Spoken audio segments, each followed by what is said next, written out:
I want to welcome you to the National Alopecia Areata Foundation's webinar.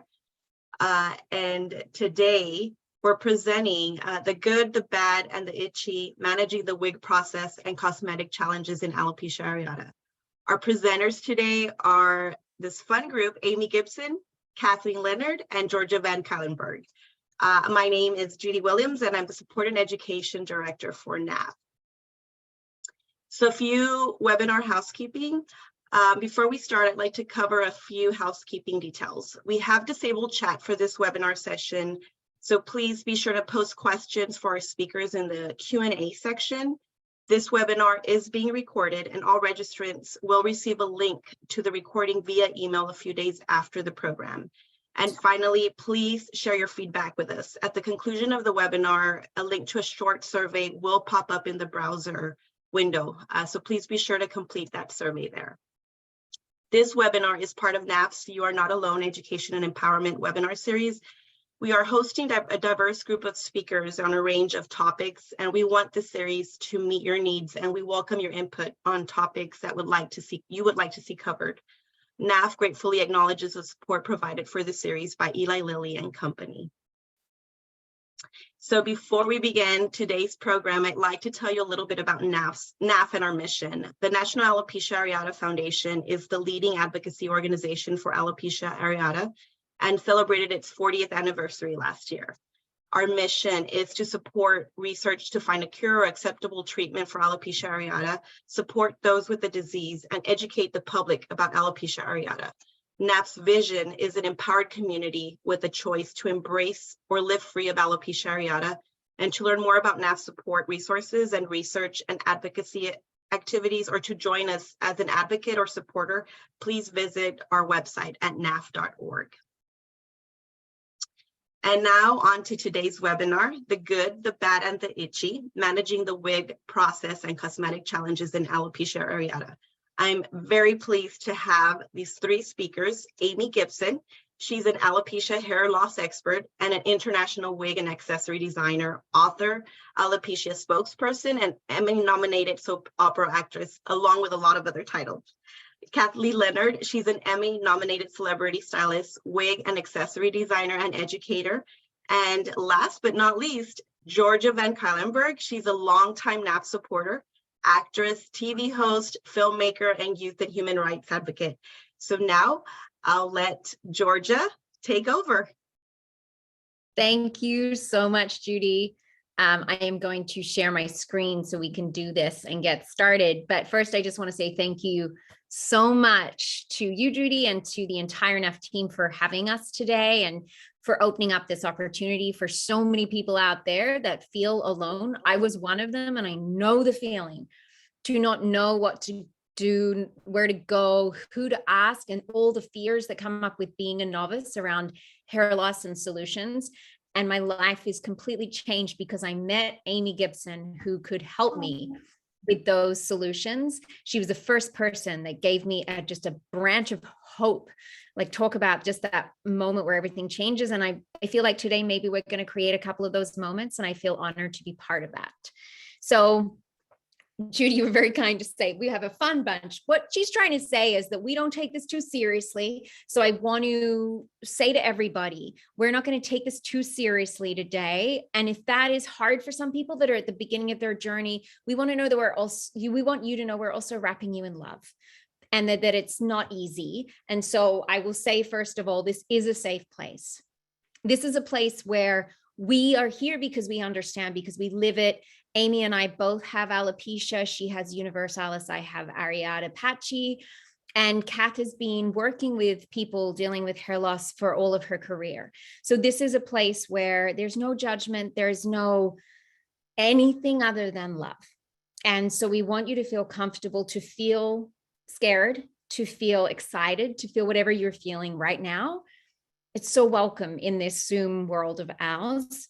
And this is kind of like a lifetime guarantee. If something brings up something for you today and you're not ready to ask a question, we're still here tomorrow, and we'll be here every day after that.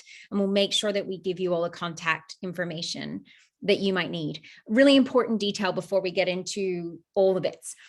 we're not affiliated with any product. What we're sharing today is purely the things that have worked for us. And there are so many options, and Amy can explain that more. Amy does make incredible answers in wigs and products to help people. So of course, we're going to talk about those because they're amazing and she's amazing. But we want you to know we're not trying to sell you anything. We're just trying to make your life easier. So with that, I do want to kind of introduce, Judy did a great job. So I just want to sort of go over who we are and why we're doing this today in front of you all. Both Amy and I have spent hours and hours and hours and too many hours in front of the mirror trying to get our eyebrows right, trying to make those lashes work, trying to get the wig to look real. So, right, not only do we have that experience, but we also gave ourselves the added bonus of needing to be in front of camera. So we had to take this to a new level of believability, because when you put a camera right here, oh boy, can they see those fake eyebrows. So we want you to know we've been through it so you don't have to go through it. And I just realized I apparently need to get some sort of Emmy nomination or something, because the two others of my co-hosts both have Emmys next to their name and I don't. So I'm feeling a little less than. I just want to put that out. But anyway, I'll get my Emmy one day, right? So the one thing we are not professionals at is PowerPoint. So I apologize ahead of time. I hope you enjoy this amateur PowerPoint. We really wanted to show you things in picture, but I'm going to turn to Amy and Kath to demonstrate things. So we didn't put that in the PowerPoint. You're welcome. That's way more interesting than my basic PowerPoint skills. But let's get started because we have too much to cover today. So I'm going to be, oh, I said all this already. This is all the part about wrapping yourself in love and knowing that you're in a safe place as we go through this. It might bring up some stuff, and that's okay. Feel free to put those questions in the Q&A as we go. That Q&A is there for you to put your questions in now, so you don't have to be remembering it right till the end, and we'll get to them. We'll leave enough time. And if we don't get to your questions, we'll find a way to follow up. That's really important to us. An interesting first thing, Amy, when you have people, clients come to you or someone reaches out for help with a wig, you express to me that they should have a photo. Absolutely. Absolutely. So talk to us about if someone out there is going to go and meet somebody to get a wig, what should they bring? Okay. So first of all, I find it interesting that, and it happened with me, it happened with you. You may not remember, but most women actually forget what their hair was like in a very short amount of time after losing it. So when you're trying to recreate yourself again, make sure you have some photos. I always say 3 things you need before you're going to go shopping for a wig. 1, get your measurement. Take a tape measure around, start at the eyebrow here and go evenly all around. So you just know, basically, I'm a small, I'm a medium, a large. Bring some photos of either the way you want to look, like you looked before, right? And there's lots of ways to make that authentic looking when you get the wig, and we'll go into that later with Kathleen. And the other thing you want to do is you want to bring a photo, or if it's something you want to rock, right? If there's some photos that you really resonate with, women are really amazing. Like, we know immediately in our tummy if something doesn't work and if it does work, right? So if you're looking on the internet, oh man, that is so interesting. Well, you know what? Take the picture with you when you go into the store. It may not look good when you put it on, but it's kind of an interesting way to go. So you want to always have your pictures with you. Those are the 3 major things. Now, there's a big difference between what type of wig to get. So there's human hair, right, and there's synthetic, right? So before you start, Ames, that's something I love that you went there right away. Because that is not only what I put in the PowerPoint but I really want people to know that, like, there's so many, wigs are not equal. Like, there's. That's why I want to kind of go from when you were saying, what do you have to have before you're starting? Okay, now the other thing you need is an understanding of what you're looking for. Okay, so if you're looking for a human hair wig, the range is, forget about it. I mean, there's inferior and superior. There's less expensive and most expensive. You can spend $100 on a wig and you can spend $10,000 on a human hair wig. And honestly, you can't expect to get a Mercedes at a Volkswagen cost and expect it to run 5 years, okay? But you can get close. if you know how to get there. So with human hair, you want to choose something that's close to your color, number one. Don't worry about the style. You can get it cut. Right now, you really want to get close to your coloring because that's what throws us off a lot. When we look in the mirror, if you're blonde, don't put on brown. You're not going to be able to see yourself. Try to get close to the color, okay? So there is human hair in the market. There's human hair blends that actually have synthetic mixed in. Usually it's 80% synthetic with 20% human hair. And the reason for that is they use the human hair to cut the shine of synthetic a little bit. And the synthetic actually holds that human hairstyle pretty well, that little bit of human hair in there. And then there's all synthetic. Now there's also synthetic, the normal synthetic is Caneculon. That's the Raquel Welch's, the John Renaults, the Adirans of the world. Those are the major ones that are on the market, the major fiber that's used. But then there's also cyber hair, which is a high-grade synthetic that looks and feels like human hair. There are other things out there. You just want to research a little bit. So either you're going to go for regular synthetic, heat resistant, where you still have to be careful with how high you're going to use your iron. I mean, you can't go 250 or higher on a synthetic. And with human hair, I don't like to go more than 375, 350, 375. If you're good at it, do not go up to 400 because you will burn it more easily. And so, these are the things you want to be careful of. So when don't do what I did last week. Okay. I had the most gorgeous wig on. We had a dinner party and I stuck my head in the oven to check the salmon and I pull it out and my husband goes, "What happened?" And I smell and look, all my bangs were burned. I'm like, "Oh my God, I can't believe all things." I put my head in the oven.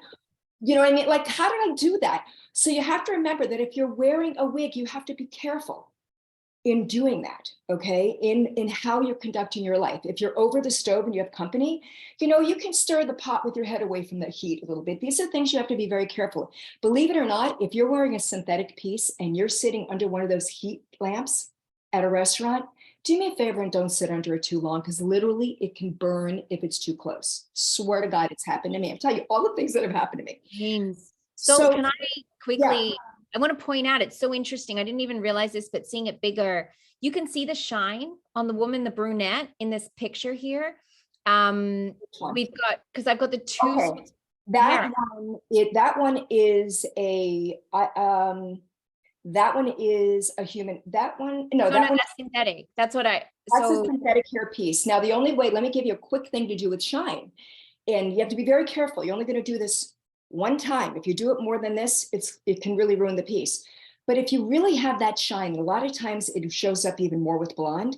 Take a teeny bit of baking soda, put it in a cup of water, or a basin of water, warm water actually, soak the wig 1, 2, 3, maybe 15, 20 seconds, leave it in there for just maybe a little bit longer, take it out, wash it only with conditioner, let it dry, and only with the cool blow dryer.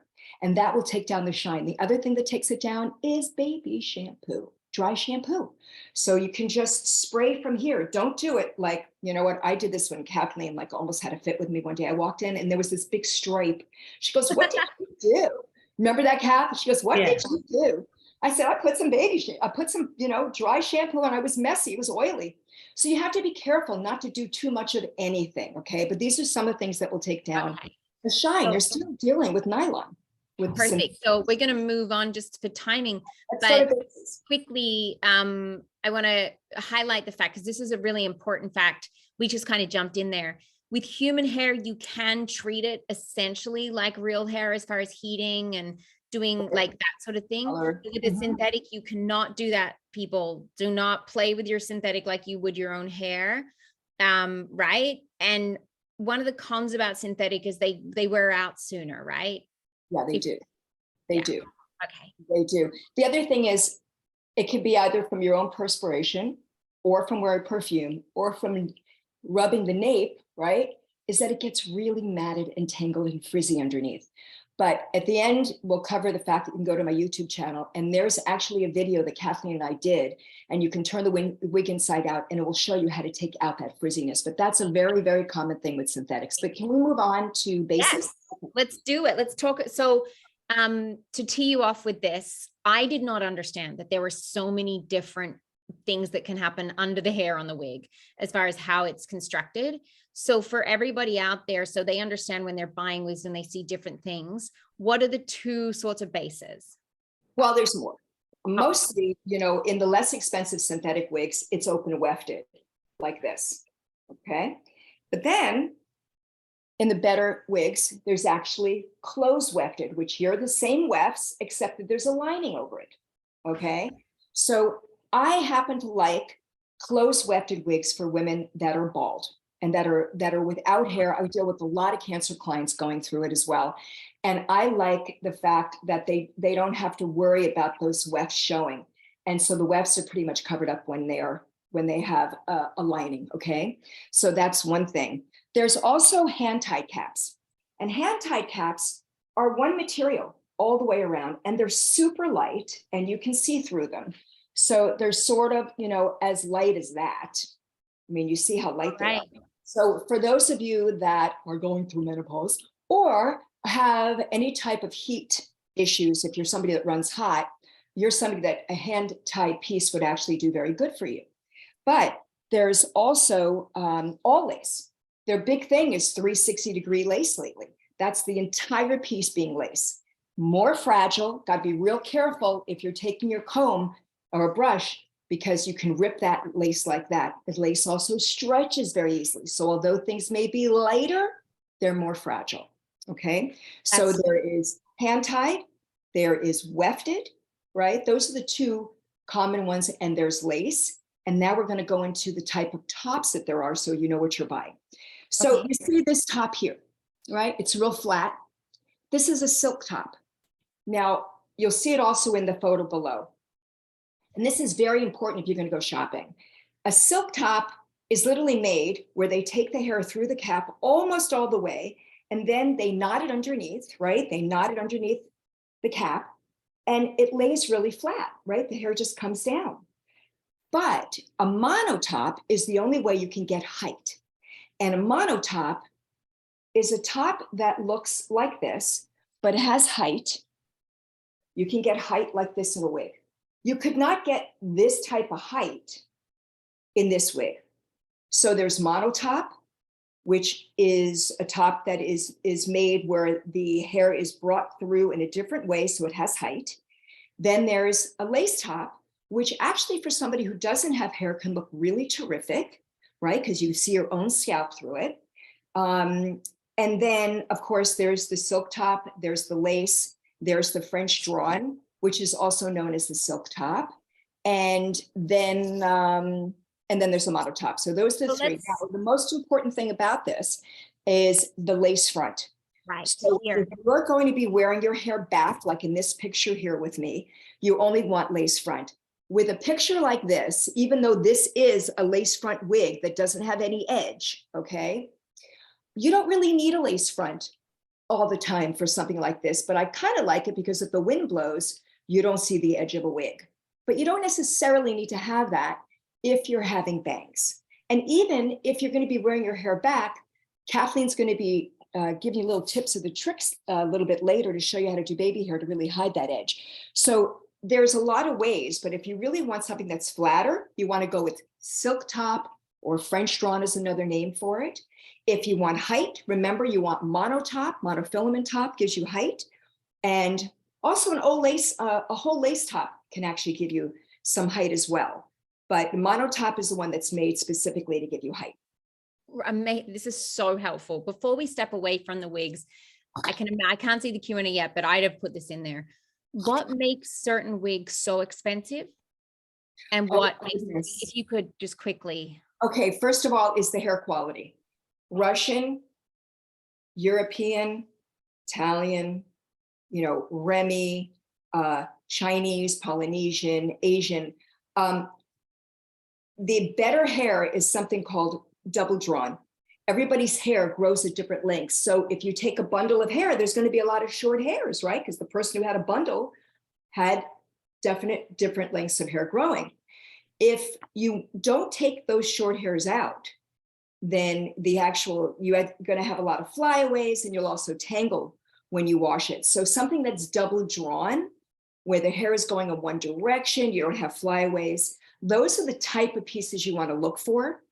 And those are more expensive because you need more hair to actually take through something called a hackle, where you're removing all the short hairs out of the piece. But there are a lot of beautiful pieces out there that are not double drawn, that are made really well. So the pieces lay down really well in one direction. So when the hair is going in one direction, you're talking about the technician taking more time to do it. Well, then that's more money per hour.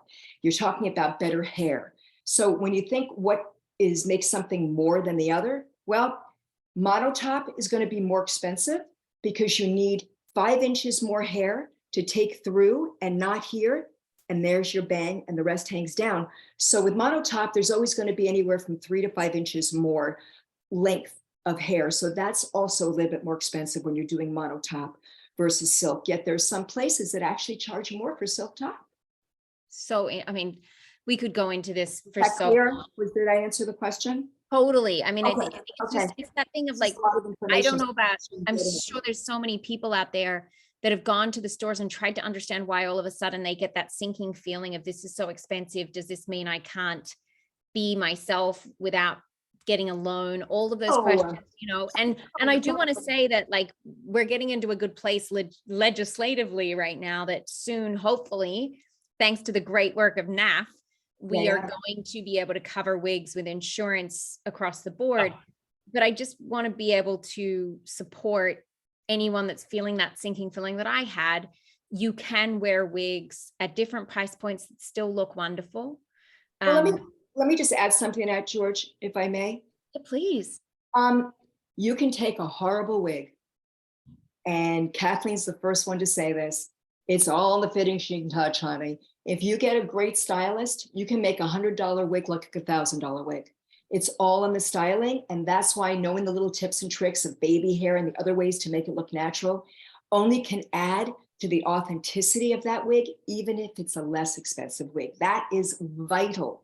Having the sideburns and the things that she's going to go into, I'm telling you, make the difference between someone going, oh my God, can I have the card where you went? And hey, you know what? What's different? You look really good. Yes. That's what you want. Okay, let's move on. Perfect. So on that note, Yeah. for less expensive wigs, sometimes the bases are less comfortable. Yes. And also just in general, and this is something that Amy and I have been spending a lot of time on together right now, because we're doing this together, the campaign for this important new product, which she created. So I'm going to brag on her for a second, because I know she won't. You don't have to. But after 6 years of trying to get an answer for this, because I don't know, I almost want to be like, show of hands, who else has scratched their head to the end of the earth when they've worn wigs before? So there are solutions, and this is one of them. Ames, if you wanted to just talk quickly about it. So for years, I would cut a t-shirt. I would take a t-shirt and wash it 30 times and then cut just the crown and put it on my head. I would take lace or cotton or tissue. I would always, I have head sensitivity, so I'm probably more hypersensitive than most, but it would constantly, I went nuts and I couldn't find anything. So after 3 factories and many failed prototypes, in the last 2 years, we finally come up with something that works. And it's called Scalp Cushion. Okay, Scalp Cushion is actually made with medical grade silicone, and it's made with bamboo cotton inside, a fabulous cotton, so it's antibacterial. But this actually conforms to your own scalp once you wear it. And you basically just put it, as you look at the photos, you can just put it, I'm wearing one here. Well, I can't lift my wig because it's taped down, but I don't go anywhere without them because now I'm completely biased. Okay, I don't care what the wig is. So it basically stops that itchy, prickly feeling. This is coming out in April, and you can always sign up for a reserved to get these, but this is totally breathable and it's undetectable under any wig. And we're making them for regular wigs and toppers. So it's called Scalp Cushion. It's my baby. Thank you, Ames. We're going to move on. We got to bust through these. There's a couple of things you can do to keep your wig on your head. This is where my life changed when I met you, Ames, because I'd been keeping a wig on with a hat all year. And I became known as the person that wore hats in doing stand-up comedy. And that, by the way, is the wrong. You should never wear a hat doing stand-up. So I discovered tape because of you. But then there's also options that you can have clips, right? If you have some hair, and then there's the Wig Secure that you also created. and that is a solution. So talk just really quickly about, I mean, I just sort of started it, but if you'd finish up as Okay. the expert. So really important, inside the wig, whoopsie, is an area where you can put some tape in here and the hair here and a little bit here and in the back. And that will keep your wig on. I'm doing mine right now. Not all bases. Yeah. Not all bases though are going to attach to that tape. So sometimes you have to buy a little bit of material like polyurethane and you just cut it and sew it on the inside. And that's one way. The other thing is, metal clips are great and terrible. They catch on and they rip the hair unless you're very careful, and they can be a blessing as long as you know how to use them. However, what they came out with recently, which I absolutely love, are the plastic clips. And you can either tape these right into the wig or you can cut this and sew it in. Every time a client comes in, and if they're using metal clips, I implore them, because even though this has to catch onto the hair, it doesn't dig into the scalp like the metal does. And I highly, highly suggest these. The Wig Secure band, the only thing different, there's tons of bands out there. There are tons of great bands out there. The difference is that this one is the only band with silicone down the middle, so it grips. It has an anti-slide grip strip, and it's the only medically approved band on the market. But wig bands do two things. Number one, they keep the wig on better so it doesn't move. But if you have that extra inch or half an inch, let's say, where it's too big, wearing a wig band actually takes up that room. So it's fabulous. So all along, it's wonderful and will help you. That's genius, especially if your wig stretches over time, which mine have. Yeah, oh God, yes, for So sure. that's actually genius. Another little thing that I have used forever now because of, and this is why Amy is amazing, because she's always coming up with solutions corner. But you have your rescue bag as well, which keeps It's a wig bag. So it's a bag in a bag. So it's a wig bag, which is a mini bag that goes into a bigger bag that holds a lot of accessories. So you don't have to use a wig bag to travel with. You can use a plastic bag, a Ziploc, but make sure, put some air into it. You don't want the bag to be flat. It's going to flatten down your wig. It's going to lose all the body. Okay. So if you are going to use a plastic bag, make sure you leave some air in it. Don't be like when I was going through the airport recently and I had my wigs in the plastic bags because they were long, big wigs. And the guy goes, "Excuse me, but you can't stow a dog on board. I know you have a Yorkie in there." And I'm like, "Excuse me, I don't have a Yorkie in my bag." So if you don't want anybody to see it, then you get the rescue bag, or you get something of another type of wig case if you're worried about it. But the one thing I really want to talk about that's a very big problem is, let's talk about when we're washing a wig. The biggest mistake that people make is not putting their wig on a wig head. Because if you don't, you're going to get something called inversion, which is when the hair comes back in. Now, it happens a lot more with open wefted, but even so, if you have a lace piece, it will definitely happen. But if you put it on a wig head and you pin it around and a little bit here, never with the part, never by the front lace, but just like here and here in the back and by the nape, and you wash it that way, and certainly you can see my washing instructions with Kathleen, you're not going to get inversion that quickly. Now, the key to inversion, just so you know, if you do happen to get it, it doesn't work every time, by the way, but it does work a lot, is we hold it from the nape and do it the opposite way. So you comb the wig in the opposite way of the wig, right? So you comb it down from the nape. And sometimes what happens is it lifts the hair back out. And that's one way of lifting the inversion out. If it gets crazy, you have to trim it. And that drove me nuts, because that is when you really do need scalp cushion, because you get the itchies, the big itchies. With washing a wig, people ask, how often do you need to wash it? I always say, you'll know, because if it gets that wonderful fragrance, or if it stops moving, right? If it doesn't move as easily or doesn't have the shine that it had before, then it's time to wash it. I don't like promoting washing wigs more than once a month unless they're dirty. And I don't like leaving a wig in conditioner or putting conditioner, if you're going to be using the wig head, very close to the knots, because those knots will loosen up, and that's how you can lose hair a lot more easily. Now, one way is sometimes you want to take the conditioner through the wig like this. Just don't pat it. We lift the hair out and you put the conditioner that way, not on the root, and let it soak, because over time it really, really does loosen those knots. The other thing is that when you keep it on a wig head, it kind of keeps its shape and style. And that's so important because, you know, I would say if you take care of your lady, they'll take care of you, right? Amazing. I want to cover one really thing. I know we should move on, but something that I learned when we were creating this webinar and working on it, I didn't know that a lot of the wig companies spray silicone. Oh my gosh. Okay, that's really important. You know, you Yeah. asked me about the shine in the beginning on Yeah. that synthetic piece. Okay.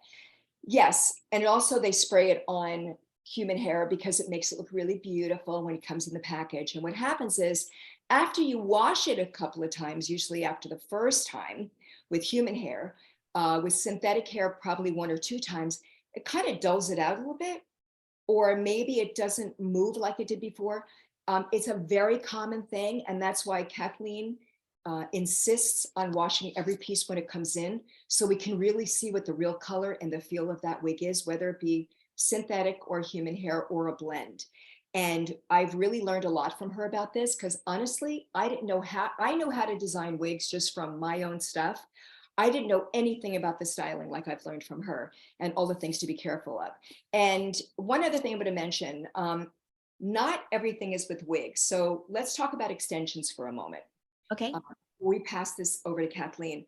I want you to be really careful, ladies. I want you to make sure that if your hair is releasing at all, that is not the time to do extensions. It's only pulling on that follicle. And I know we go, oh my God, oh, it's falling, but you know what? Okay, it's staying for a moment. Okay, I'll add more density again. No, you're gonna end up taking the hair out. You really will. So, you know, extensions you gotta be very careful with them. And now we're gonna go into Kathleen's corner, and she's gonna cover the extensions. She's gonna cover the difference in scalps, which I also never knew, by the way, right, Kath, when we first got together, I said, what are you talking about? My scalp is the same as yours. And you said to me, absolutely not. So tell me the difference between African-American hair, scalp and Caucasian. Okay, so with ethnic hair and scalp, what happens is a lot of times with our hair, which thank you guys for inviting me to this. I am really enjoying this, and all the information that Amy's giving, I'm excited. So I'm happy to be what here. happens is for ethnic hair is very dry most of the time. And what we do is we don't wash it daily, because then our hair will dry out really fast. So what I always recommend for our scalp to stay, the scalp to be stimulated so that the blood is working towards the follicle so that it grows well. I like tea tree oil, and it really does help with hair growth and keeping the scalp from being dry and itchy and irritated. And one thing that is for anybody and everybody, aloe vera. You can literally take the plant and split it and rub it on your scalp and leave it there and massage it into your scalp for 20 minutes. It's so healthy to soothe dry, itchy scalp. And it's Kat, very how important. much do you use of either the tea tree oil or the aloe vera oil? Tell me a little bit. Well, with the tea tree oil, you just put like drops is in a bottle, and you just put little drops here and there, and then you just rub it in your scalp and then leave it there after you washed and condition your hair, so that it just brings that blood circulation that's very healthy for your scalp. And for the aloe vera, you can literally take a plant, or you can get the gel and then just rub it into the scalp, separate the hair and get in there and rub it into the scalp and just massage your scalp. Give your scalp some love. It's so important, because we forget about that one part of our skin because it's covered with hair. Right. And so now I want to do, when you have to wear a wig, how to be able to create that baby hair for you so that it looks. Oh, yes, my Yeah. favorite. Let's see, let's do it. Okay. I got my girlfriend, she brought her. What I I'm just going want to to make do. sure if we're showing, I want to, because I think someone in the Q&A made a comment that we're still small picture. So let's make sure that Kath spotlighted so that we can do this. Yes. And as I explained, I'm taking a rat tail comb right now so that I can separate the baby hairs so that you can actually see how much. So what I want to do is just take a little bit right on the edges. You don't have to do a lot because you want to just lose the wig and not take chunks of hair. And now I have this much. You can see it's just little bitty baby hairs. And what I like to use is my razor hair cutters. This one is by Kiss, and you can go to beautyofnewyork.com. They're only $1.99, or even Sally's, you can get these. I prefer these because that way they're not cutting everything at once. So what I do is I literally will take it, and I don't go right like that. That's not the way you do it. You want to slice into it and just go up and down, so there's uneven. And what happens is you're creating the most perfect baby hairs, and you don't have to, and you could go long, you don't have to do it all at once fast. And guess what? Now, all I have to do is do this, and I got little baby hairs, so I lose that edge, all of it. And then I will show you later how to create that perfect little baby hair edges so that you can sit here and wipe it down. So now, as we did this, I'm going to sit there and talk about extensions. A lot of time we get into extensions and we're trying to give our hair more hair because it's thinned out from alopecia, from stress, cancer. I would like you to talk to your hairstylist and know exactly what kind of extensions.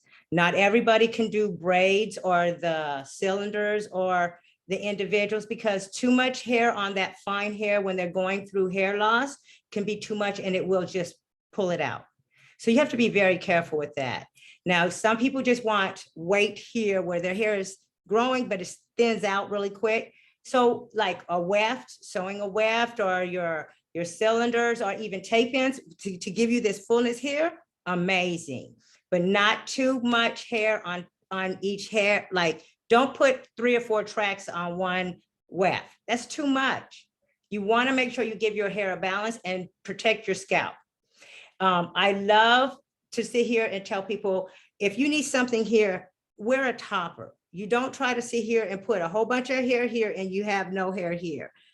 You can easily just clip in a topper and it will give you that fullness here. So what we want to do is make it look real. We want to make you feel comfortable and you're not overdoing it. So what I always do is talk to your hairstylist, show them what you want and let them know what's going on with your body. And then you guys can come up with the best solution for your look. Half, but it is really important with toppers, especially, that you match your hair as close to it. You can also wear the topper and have that as the highlight. You can also, if you have longer hair, your topper can come to here, so it looks like you have layers. I mean, there's all kinds of ways to do it, right? Okay. Oh, yes. Yes. Toppers come in many different layers and you can, it will blend right into your hair. Okay. Even if it's with ethnic hair or anything, it just adds that fullness for you to feel more confident.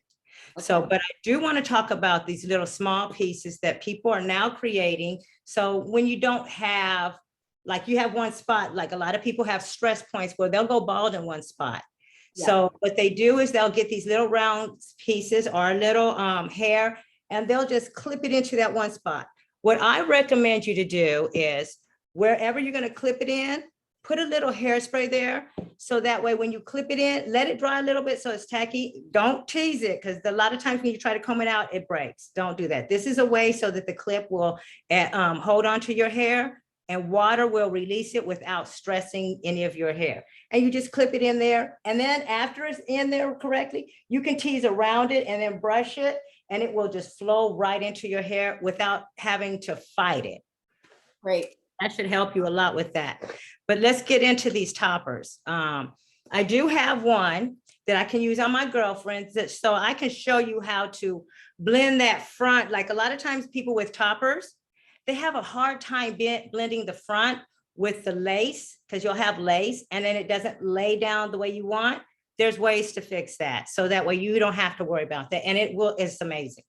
So what I like to do with my girl is before I start, so that I can have her hold really good without moving around or feeling like it's just jumping, I like to put a little hairspray where I'm at and just let it dry. Just let it dry, you know. And then this way, when you put on this as a comb, which is nice because the clips sometimes will grab and you don't want to clip your hair too much all the time in one spot. You can literally put that down. And what's going to happen is then it's going to just blend in and it starts staying down. Let it rest. And literally, Oh, good. she's got extra hair on top. Look at that. Oh, that looks great. But also, Kath, for the person, I know sometimes we'll put it behind the bang, but also if it's a lace front topper, which is Yes. very important, then I've seen you put it in front of their hairline, right? Because then they have the lace in the front. So what we do with that is, this is very easy. I like to put a little bit of a gel on the skin in front. So what happens is going to make it so that and this one is called Got to Be Glue. It's not glue, it's gel, but it acts like it, and water will make it release. So soap and water will get rid of it. Even if you sweat a little bit, a lot of times it doesn't even react to it. It will hold on. And then after that, I'll put a little bit of a spray because they work great together. So that I can literally go in here and scoop the hair. You're going in front of the bang, I can't see, or going Oh, I'm behind. sorry. Yeah, she's totally in front of the bang, in Perfect. front of the hair. Yeah. So now I can just scoop that hair. And you want it Okay. to be a little tacky, so that way it grabs better. And Great. then you can just lay her down. So that way she becomes part of your scalp, Right. literally part of your scalp. See that? And then you a lot of the time put that baby hair right there where it separates. Yes. Right in the middle there. And if you're wearing, and sometimes, let me tell you something. If you feel like you need to tie it down to let it dry, this is very good. You What can is just, that? it's called Wrap It. And it's great for when you want to just make sure, this is what a lot of times we do. We'll just take a little bit, let me just show you real quick. Sorry, ladies. But it's really easy. You can take this, bend it, and just go like this. Oh, So while great. you're getting dressed, the lace and that will adhere. So when you take it off, you can go right into just styling your hair and not worrying about where the lace is going to be lifting. Oh, that's Look genius. like it's coming from your scalp. So that is a good way to kind of cheat that. And So can So- I bring up something personal with you for a moment? yes, Okay, so you did have hair loss, girl. So let's just talk about, because you're coming out with a product today for the first time that you've worked on for 3 years. And I always say things work better. Like all my stuff comes out of my own need. I can't find it on the market. So I get so frustrated. I just figure out I'm going to do it for me first. And if it works for me, it'll work for other people. Believe me, I've done things that have failed and I don't go out there on the market with it, but I'll find something that works. I put it out there. So I remember when you came down and half your hair was gone. I remember that day and you were tripping and you had to find a solution and you used, was it a Japanese straightener? What did you use on your hair? yes. So sometimes we don't always have to lose hair from alopecia or going through something physical. We can actually have a chemical reaction. My hair half my hair left me when I used a Japanese straightener. It just came out. And my hair was so long. I have worked really hard to keep my hair long and I didn't want to cut it all off. And so what I did was I started, I had to create something so that I can get my hair volume fast because working on sets, I have to be there at 5 in the morning. Show me real quick because we're running out of time. Show me your incredible creation of the halo. So what I did was I created Halo Girlfriend. And what this halo is you literally can you're in control of how much hair you want to put in. There is no clips. It is literally a halo for ethnic hair, and I have it for different textures as well. But there's this one, and it's in blonde, so you don't even have to mess the hair up. You can tone it to what Can you you bring want. it close, Kat, so we can see it? Okay, girlfriend. And you can see it in the PowerPoint too right now. You can see the Yeah. picture. So what she does is you literally put it on. She has combs. It's easy, 2 minutes, 2 seconds. And then I have her in brown. And then and the brown one has 2, but my girlfriend has 3 because I like big hair. So you can be in control of how much hair and how big you want. So And you have a single, a double, and a triple, which is like one of the most brilliant things I've seen. I'm so glad you're coming out with that. literally, because I have one right now. Let me just tell you. Oh, no. Kathy, you're the best. Girlfriend, just to let you know, Oh, it's so easy. I love my hair. Ooh, But girl. just to give you that, how much she just made that so much bigger, and I was Amazing. like, bam. And she's that easy to put back on. It's so Thank easy. you so much, Halo Thank you, girlfriend. Kath. Thank you so much. So, Georgia, let's quickly cover eyebrows. Yeah, let's get into the face department. Okay, So, real quick. So I have, as you know, Ames, could we do lashes first? Let's just quickly touch on the lashes. okay, Um, so the one glue I found that I really, really like is by Kiss. And it's the one that doesn't have any odor. It's this one. You can get any one you want. I'm not pushing Kiss. I'm just saying this one is held for me all day. And I really love the applicator because it's such a thin amount that you put on. But here's the secret with glue. Everyone puts a big amount.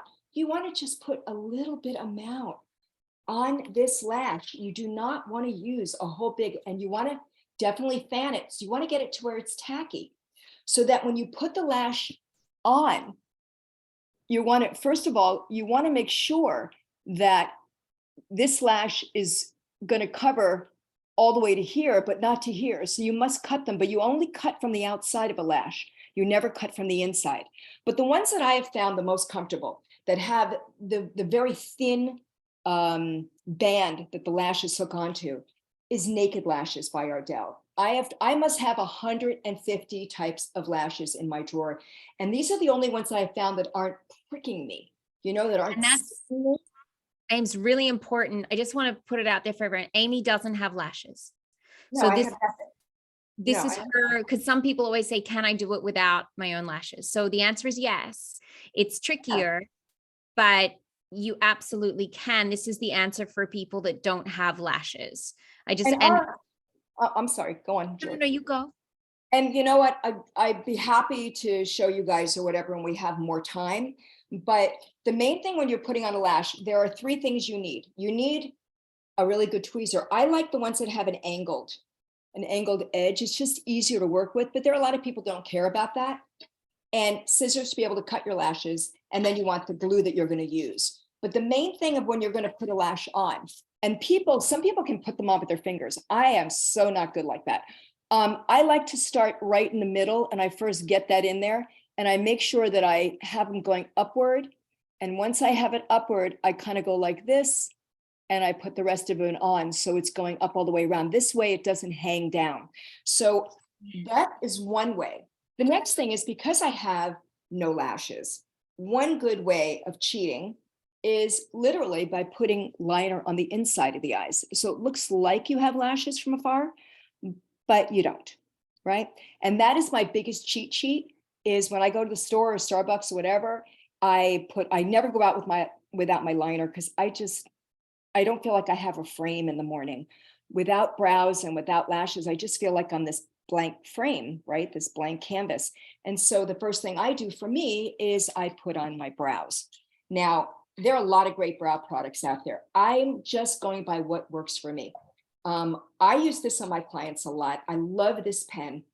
This is called Anastasia Brow Definer. The reason why I like it is she took a long time creating this. I love Anastasia products. She's a brilliant designer because it has this angled. So that way you use it this way, you can draw it. So you make your line. If you do it this way, it's filling it in. And then this way makes the thickness. And what's interesting about this is she also came out, the one thing with any brows is you don't go heavy. Now, I'm sorry, I have a little problem with my neck right now, so I'm going to hold my hand. But most of the time, you know, if you I didn't do all my brows, I did just part of it today, but because I was going to finish it on. But basically, there are 3 points. This point, which is here.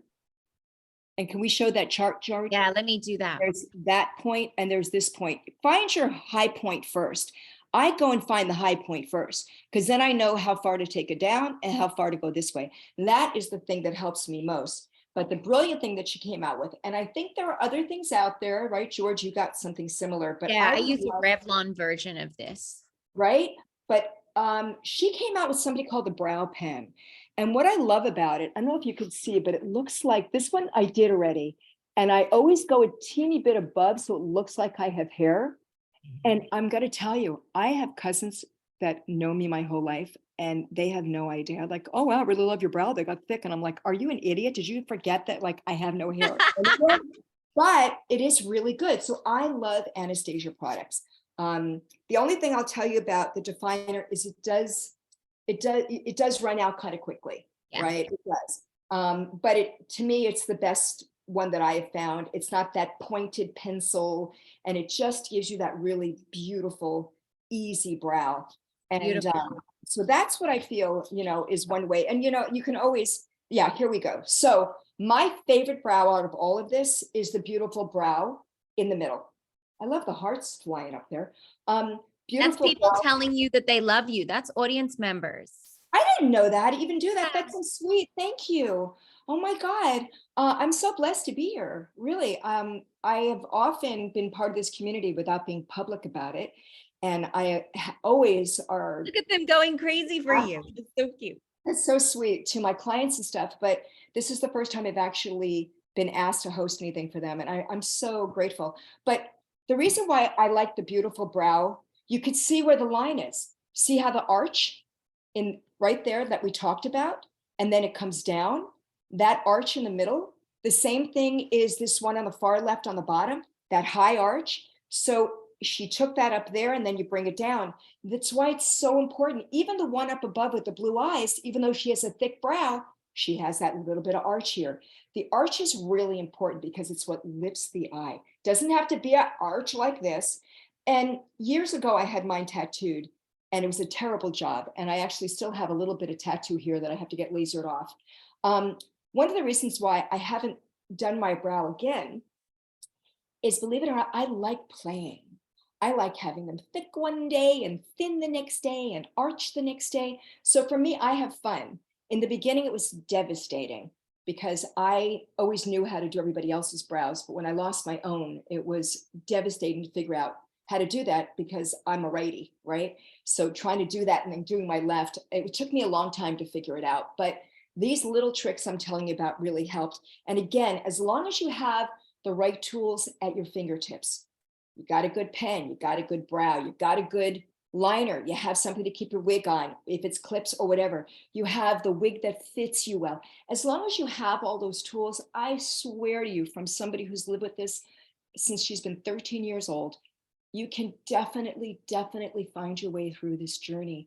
The key is having the things you need at your fingertips. So when you're emotional and you're in that moment, you know what to grab to actually become yourself again. That's when we get out of control, when there's nothing to help us remember who we are, right? And so I hope these things have helped you remember a little bit how you can remember who you are again. Amy, I love you. I just want to throw in on that also that there's sometimes some misinformation and people will try and sell you things or tell you things.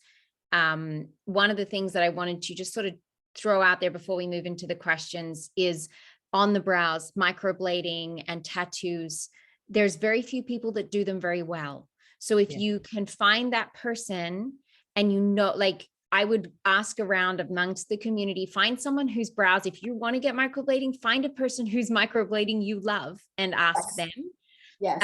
And I want to put a hand up for all of us patchies out there. I personally would recommend that you think very hard before you do microblading or tattooing, because then and I go through this, I've got a little bit here and a little bit here right now. When they come back, sometimes they're not in the same place as your microblading or your tattoo. And then you've got two sets. So you might want to just be really careful. I've seen it happen and it's not the greatest day of your life. And you should be joyful when your eyebrows come back or, like these should be happy moments, not, oh my goodness, now what do I do?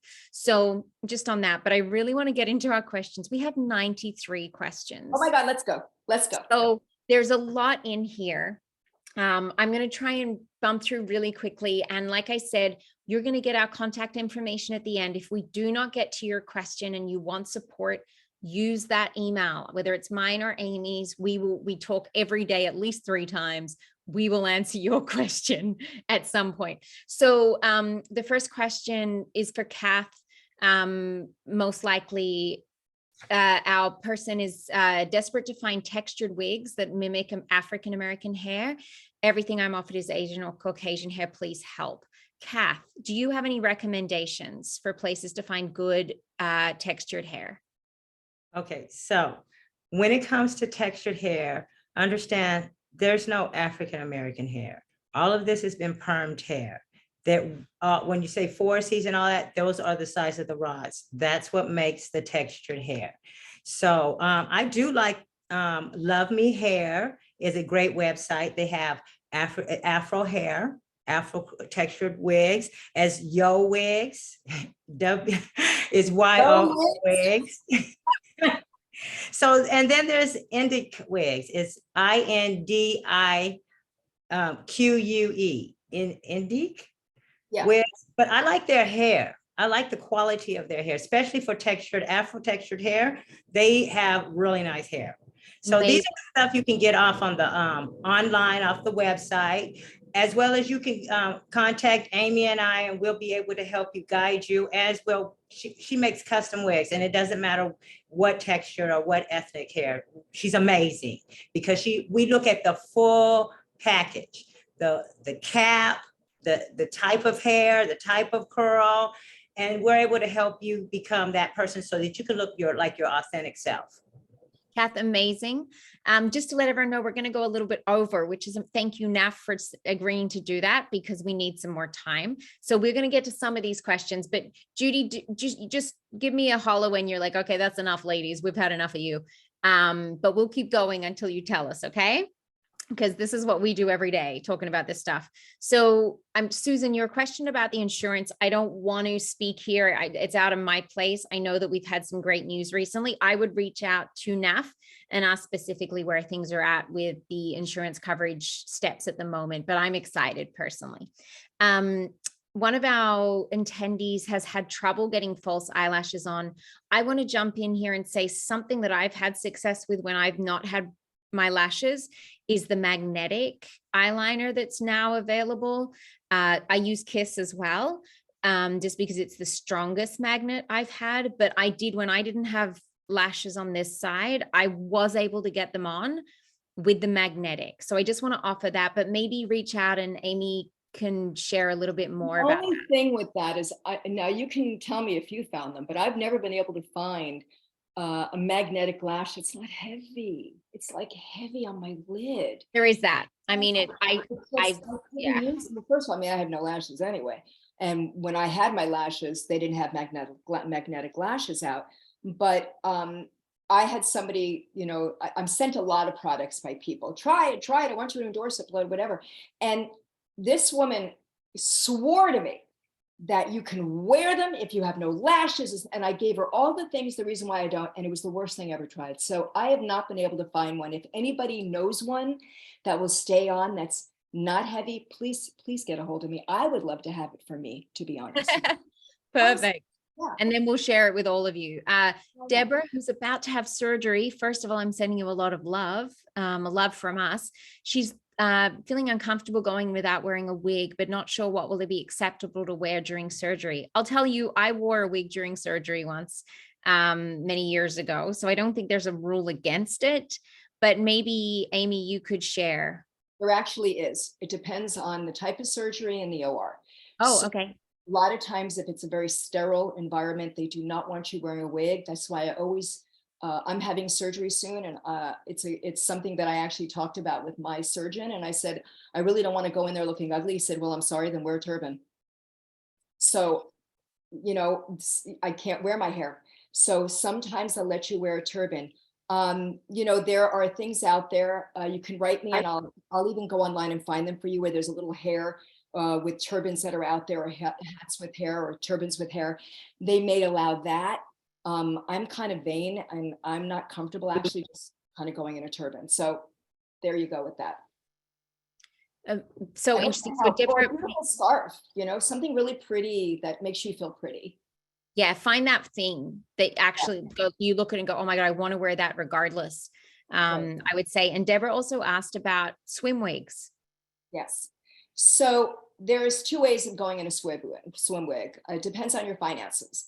You can get a water wig that I do, or you can get the cyber hair wig, and they're great, but they're anywhere from $1,300 to $1,600. When I had no money, I would put polyurethane in my synthetic wig that I get, that it was maybe $100, and it was open wefted. And so the water would go right through it. And believe it or not, that was good for me when I didn't have any money. And I made it work for me. And I swam like that for years until I created the first women's swim wig in 07 and 08. And but beyond that, I created that because I went for years and without swimming, because I wouldn't wear a bathing cap, because for me, I didn't feel sexy in them. So then I got into these synthetic pieces, and then I said, well, I'm going to create a swim wig. So it's you don't have to spend a lot. You can also get a synthetic piece. The main thing is keeping it on your head. So that little thing we talked about, those polyurethane pieces that you can get, and sew those into the wig and wear wig tape, girl, you're done. That thing will not move in the water. Nope. It's all good. Amazing. Thank you. And so Rose asked about summer. I'm assuming that's a similar question, Rose. I know that the heat is a real thing when you're wearing wigs. Have you, Kath or Ames, ever come across an answer for the sweatiness of wigs? Yes. So Kath, do you want to answer it first? Okay, I'll take it real quick. There are halos, right? That, and there are hat falls out where the top has no hair, and from here down is hair. And I wore it with my baseball caps. And when I was in Thailand, when it was 100% humidity a few years ago, it's what saved me. Uh-oh. What's going on? I'm not sure. We're getting some feedback on the sound here. Not sure what's happening. Okay. So yeah. bottom line is those hat falls, you'll see them out there. They're more popular now, or any of those halos, or some of them called chemo cap. And you can just wear a little, I walk around with a kerchief on, it's really cute. Uh-oh, did we go off? I'm not sure. I think perhaps Kath's, sounds like it might be Kath. Oh, Yeah. I try. Did you try muting yourself for a second and see what happens? Kathleen? Yeah, I think that's better. I'm so sorry, Kath. I think we're having some feedback on your sound. And I realized I was meant to stop sharing out PowerPoint and I didn't. So we're all there now. But let's do a few more questions and then I'm pretty sure we'll finish up. And I want to give time to put the contact information for us at the end and your YouTube channel. So I won't forget that.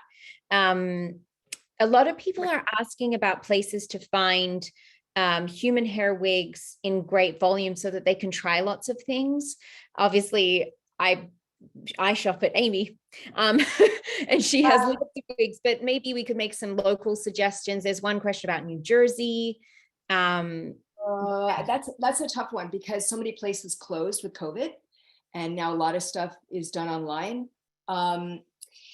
You know, the places that are more boutique, those are all, you know, more smaller places now that are still open.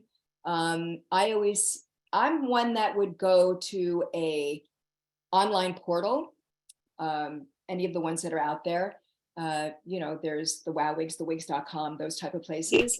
And I would maybe buy through. I don't know what's going on. I think it's definitely Kath's, unfortunately. We're having technical difficulties with her. I would try and keep chatting and maybe if someone on the NAF side could help with muting. So I would look at a, you know, the good thing is, although they do have a 15% return stocking fee, you know, you can return them. And the good thing is that a lot of these places, and I say wigs.com because They put a lot into their personal service, and I send a lot of people there because they'll get on the phone and really describe, okay, they'll explain the piece you're going to get. So hopefully they don't want returns either. So they'll go out of their way to really spend the time to find out what is it that you're really looking for.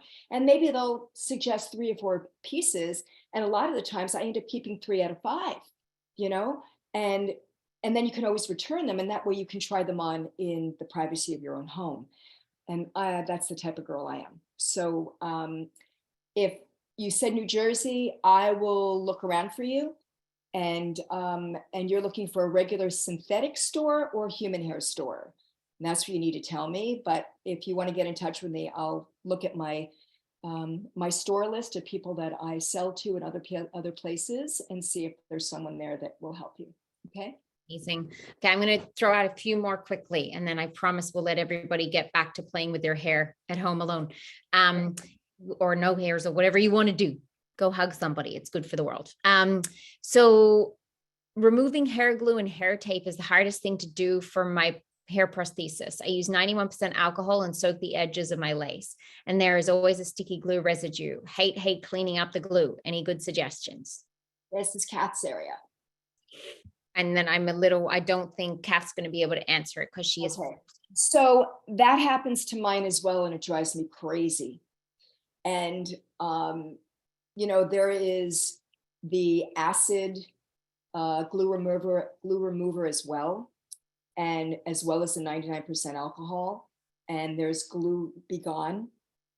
Those are the ones that I use. And unfortunately, if you just take not a paper towel, but actually a cloth, a washcloth, and wet it a little bit with soap and water, and just try to slowly get the rest of that residual off of there, but do it with warm water, not cold. Sometimes that little bit with the warm water ends up lifting it. I hate it. I go through that too with my team stuff. Drives me crazy. Okay, super helpful. There's so much. I want to put in Brenda's. I know that there's going to be so many questions that were important, and my heart's going to hurt when I realize I didn't address, because these are all such personal issues. There is something that I want to be very mindful of, and Brenda brought this forward, and I appreciate it. We've been speaking very much with a feminine lens to this conversation. And of course, men wear hair pieces, and men or people identifying as male have these needs too. And she brought forward that her son has a wig. Can you include glides in your discussion? So I apologize. I wasn't looking at the apologies. during this. So sorry. And we do tend to do that just because of the ease of, you know, in a way, I kind of feel like we're getting years back of it always being he this, he that in every book ever written. But that doesn't take away, Brenda, from how that must feel for you. So I'm sorry for you. And I hope your son feels we're sending him lots of love with his wig. Amy deals with this all the time with men with hair loss. Amy, is there any quick tips or things that you could speak to specifically with men to make it feel more real and more natural for her son? Well, I think depending on what age, they're active, and you must have a light base for a child, no matter what age, up to my teenagers, even up to I have a 40-year-old guy that needs to have a light base. You know, guys are active, right? And so having a light base is essential, number one. Again, the finishing touch. So making sure that if you have height, then you get something with a monotop, because they make them for men's as well. I will tell you, I think it's John Renault that came out with some really good men's pieces in the last year. I think it was them. And I think Adirance came out with the men's also. You could look up online. That could help. But definitely the base is the key when you're dealing with guys, because they're running around and they're working out and, you know, all of that. And I feel like that's a big part of getting something to fit correctly. And then, you know, as long if there's the process is no different. It really is. I've had men lose it just as easily as women in my chair. There is absolutely no difference, right? Again, when they have the tools, when they have the tape, when they have the right piece, when they have the technique that they need or the knowledge, nobody's thrown as much. Even, you know, whether you're a guy, whether you're somebody going through the transition. I have a lot of male going to women, women going to male. And, you know, it's still the same thing. You got to keep it on. You still have to make it authentic. You still need to make it light. You still need to remove some of the density so it looks authentic. I mean, that doesn't change just because it's a different gender. I got to tell you, Yeah. you know, Amy, this is so good. Judy's coming on. I see her. She's like, Georgia, we're done. I'm I sorry, am, dudes. I am looking, Thank you. I am It looking sounds at like the, we're gonna have a second webinar to help answer some of these questions and give more information. So thank you. so Judy, can I quickly, I'm just going to share quickly our contact information. Go ahead. While Okay. you're on, my heart is breaking reading the questions, and I agree with you. I personally would be very happy to just do another hour at some point. Is there any way we can save these questions? Is that a thing? Oh, absolutely. We'll have a record of all these questions, and we'll, and it sounds like Amy also already said that she could help Right. with some of the eyelashes as well. We saw some questions come in, so we will keep those questions. And they also have my email from the registration, so if they want to send some in, and we'll include them in there as well. Right. So our contact is there. I saw so many questions about scalp cushion. I just want to address something that came up quite a bit because of its sensitivity. One of our models for the scalp cushion was a woman of color, and it works for her. So a lot of people were sort of throwing that question out there. But Amy's scalp cushion comes out in April. There's so many questions about it in the chat, Ames, you wouldn't believe it. I love you all. I love everybody in the chat. The amount of love, like the love hearts that are coming up. Oh my gosh, I love you guys. And I really do want to say that the questions are so meaningful. Each single one of them, I get that it's coming from a very vulnerable place, and we open that space up. So we will make sure that we follow up, however that is, and we will make sure that your question or your need or your feeling is answered. Just hang with us on how to do that, but we will do I it. guess Kath is not on, but thank you, Kath, for joining us. I just love you. So appreciative. Thank you again, Amy, Kathleen, and Georgia, for sharing your expertise and experience in this very informative topic. It's obvious there's a lot of interest in this topic, so we do appreciate the time you took this evening. And thank you to the audience as well for joining today's webinar and submitting your questions.